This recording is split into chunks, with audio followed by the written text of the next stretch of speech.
Pangasinan State University, tiniyak ang seguridad sa mga campus matapos ang online threats. Tutukan ng detalye yan sa aking balita.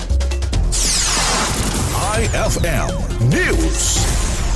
Isa sa mga institusyong nakatanggap ng online threats ang Pangasinan State University o PSU na may 9 na campus sa buong lalawigan ng Pangasinan. Dahil dito, nagbigay katiyakan si PSU President Dr. Albert L. Galas ukol sa kanilang mga aksyon kung sakali mang matatanggap ng banta online ang alinman sa universidad upang matiyak ang kaligtasan ng mga mag-aaral, guro at kawani. Ayon kay Dr. Galas, mayroon na itinalagang third-party personnel ang universidad upang tumulong sa pagpapalakas ng kanilang security measures, kabilang ang pagtugon sa mga posibleng banta, kaligtasan sa panahon ng kalamidad at pagpapatupad ng mga umiiral na safety protocols sa kanilang mga campus.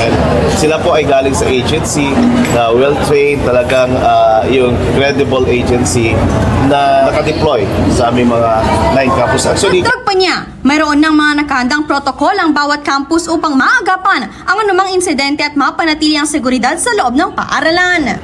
so rest assured, ang mga parents, ang mga mamamayan ay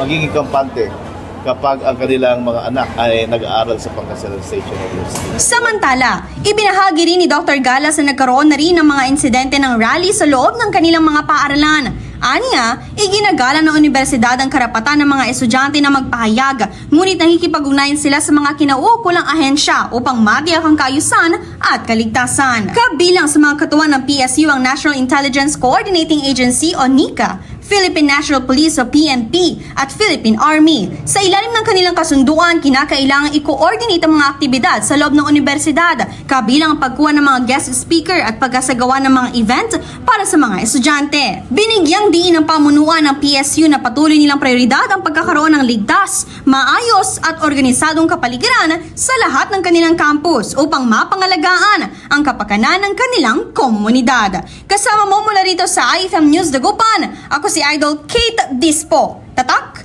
IFM. IFM News. IFM News. IFM News.